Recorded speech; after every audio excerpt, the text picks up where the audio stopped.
আসসালামু আলাইকুম ওয়া রাহমাতুল্লাহ।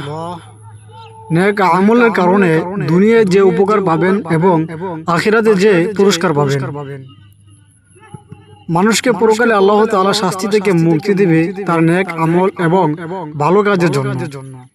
পবিত্র কোরআনে বিভিন্ন জায়গায় আল্লাহ তাআলা নেক আমলকারদের জন্য জান্নাতে সুসংবাদ দিয়েছেন। এই বিষয়ে বর্ণিত হয়েছে, আল্লাহ তাআলা কোরআন কারিমে বলেন, ইন্নাল্লাযীনা আমানু ওয়া আমিলুস সলিহাতি লাহুম জান্নাতুন নাঈম খালিদিনা ফিহা ওয়া'দাল্লাহি হাক্কান ওয়া হুয়াল আজিজুল হাকীম। আল্লাহ তাআলা বলেন, যারা ঈমান আনে এবং নেক কাজ করে তাদের জন্য রয়েছে নিয়ামতে ভরা জান্নাত, সেখানে তারা চিরস্থায়ী থাকবে। অবশ্যই আল্লাহর প্রতিশ্রুতি সত্য। সূরা লুকমান আয়াত নং ৮ এবং ৯। অপর আয়াতে আল্লাহ তাআলা আরো বলেছেন, ইন্নাল্লাযীনা আমানু ওয়া আমিলুস সলিহাতি কানাত লাহুম জান্নাতুল ফিরদাউসি নুজুলা। নিশ্চয় যারা ঈমান এনেছে এবং নেক আমল করেছে তাদের মেহমানদারের জন্য রয়েছে জান্নাতুল ফিরদাউস। সূরা কাহফ আয়াত ১০৭।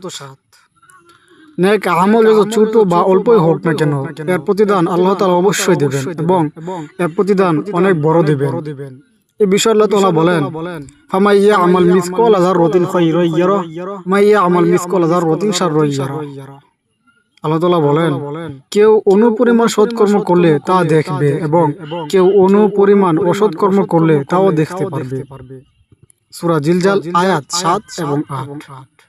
রাসূল আকরাম সাল্লাল্লাহু আলাইহি ওয়াসাল্লাম বলেছেন, জাহান্নামের আগুন থেকে বাঁচা তা এক টুকরো খেজুর দান করবা বা একটি ভালো কথার বিনিময়ে হোক।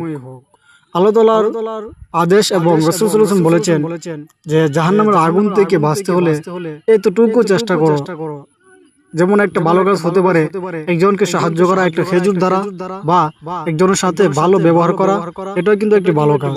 আর অপর একটা হাদিসে রাসূল আকরাম সাল্লাল্লাহু আলাইহি ওয়াসাল্লাম বলেছেন, ওই ব্যক্তি পরিপূর্ণ মুমিন নয় যার হাত এবং মুখ দ্বারা অপর মুমিন ভাই নিরাপদ নয়।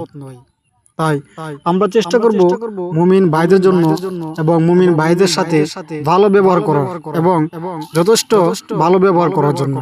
কারণ আমি যদি আমার হাত এবং মুখ দ্বারা অপর মুমিন ভাইকে নিরাপদে রাখি, তাহলে আল্লাহ তাআলা কিন্তু ওই কাজের বিনিময়ে আমাকে আল্লাহ জান্নাত দিতে পারে।